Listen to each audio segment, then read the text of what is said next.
Hi guys, welcome back to our channel. எல்லாரும் எப்படி இருக்கீங்க? ரொம்ப நாள் கேப்புக்கு அப்புறம் இதுதான் என்னோட ஃபர்ஸ்ட் வீடியோ.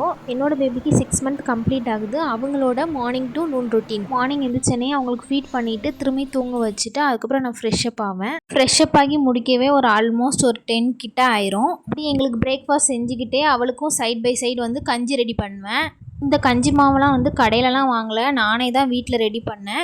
இந்த மாதிரி பவுடர்லாம் செய்யறதுக்கு நான் தனியாக ஒரு வீடியோ கண்டிப்பாக போடுறேன். இதில் வந்து ஒரு 3 ஸ்பூன் வந்து ஆட் பண்ணிக்கலாம். நான் வந்து இன்றைக்கி கொஞ்சம் அதிகமாக போட்டிருக்கேன். இதுக்கு தேவையான அளவு வந்து தண்ணி ஊற்றி நல்லா மிக்ஸ் பண்ணிக்கோங்க. அப்போ தான் வந்து கட்டிப்படாமல் இருக்கும். நம்ம இந்த மாதிரி மாவு வந்து கடையில் வாங்கி யூஸ் பண்ணுறோம், அது ஓகே. இருந்தாலும் ஹோம்மேடாக பண்ணுறது வந்து ரொம்ப பெஸ்ட்டு. இப்படி நல்லா மிக்ஸ் பண்ணி விட்டுட்டு லோ ஃப்ளேம்லேயே வந்து அப்படியே நான் கஞ்சி ஆச்சு எடுத்துகிட்டு அப்படியே வந்து ஆற வச்சுருவேன். அவள் எந்திக்கிறதுக்கும் கஞ்சி ரெடி ஆகுதுக்கும் கரெக்டாக இருக்கும். செகண்ட் டைம் தூங்கும் போது அந்தளவுக்கு தூங்க மாட்டாங்க.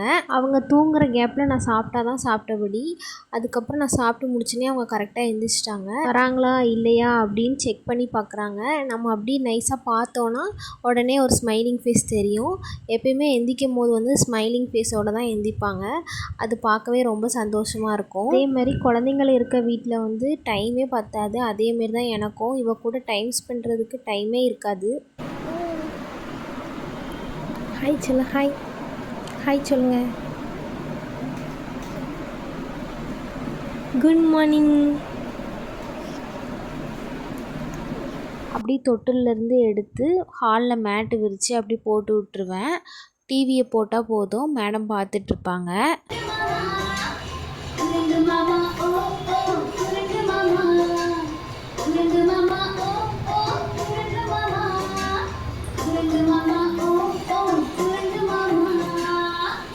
தான் பார்த்துட்டு இருந்தாங்க. உடனே திடீர்னு ஒரே அழுகை. என்னன்னு பார்த்தா வயிறு பசி வந்துருச்சு. ஆற வச்சுருந்த கஞ்சி எடுத்து அப்படியே கொடுக்க ஸ்டார்ட் பண்ணிட்டேன். நான் கஞ்சி கொடுக்குறேன், ஆனால் அங்கே மேடம் வந்து ஃபுல்லாக ஃபோக்கஸ் ஃபுல்லாக டிவியில் தான்.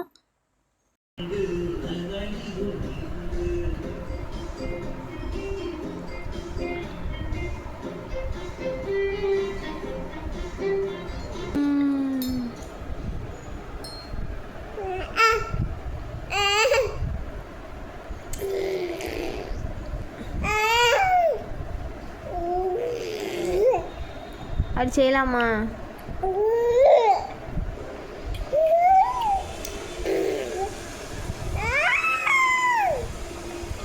சவுண்டு பார்த்தீங்களா மேடமுக்கு?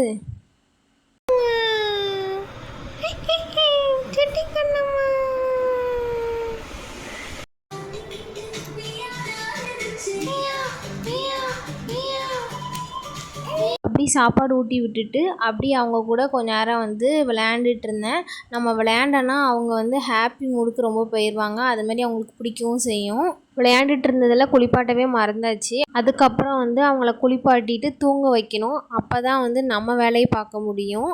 குளிக்கிறதெல்லாம் சமத்தாக குளிச்சுப்பாங்க, ஆனால் தலை துவட்டதுக்குள்ளேயே நம்மளை ஒரு வழியாக்கிடுவாங்க, அழுது உருண்டு பரண்டு.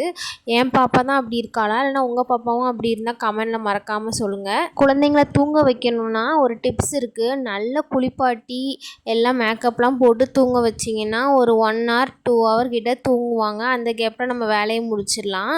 நல்லா தூங்குறாங்க. உங்களுக்கு மதியம் என்ன கொடுப்பேன்றத பார்க்கலாம் வாங்க.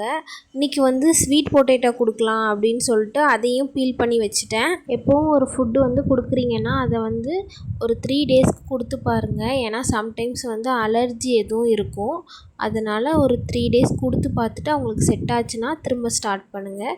நான் வந்து கேரட், ஆப்பிள், பொட்டேட்டோ வந்து கொடுத்து பார்த்தேன், அவங்களுக்கு செட் ஆகிடுச்சு. இன்றைக்கி வந்து ஸ்வீட் பொட்டேட்டோ கொடுக்கலாம் அப்படின்னு சொல்லிட்டு வேக வச்சுருக்கேன். என்னோடய ரொட்டீன் வந்து இப்படி தான் இருக்கும் எப்பயுமே, காலையிலேருந்து மதியம் வர. அதுக்கப்புறம் உங்களுக்கு ஒரு விஷயம் சொல்லியே ஆகணும். அப்பா பொண்ணு கான்செப்டில் வந்து வீடியோ போட்டிருந்தேன், அதுக்கு ரொம்ப வந்து சப்போர்ட் கொடுத்துருந்தீங்க, ரொம்ப தேங்க்ஸ். இந்த மாதிரி வீடியோஸ் வந்து என்னோடய சேனலில் வந்துக்கிட்டே இருக்கும். மறக்காமல் சப்ஸ்கிரைப் பண்ணிக்கோங்க, லைக் பட்டனையும் ப்ரெஸ் பண்ணிடுங்க. நெக்ஸ்ட் வாக்கில் அடுத்தடுத்து பார்க்கலாம். Bye guys.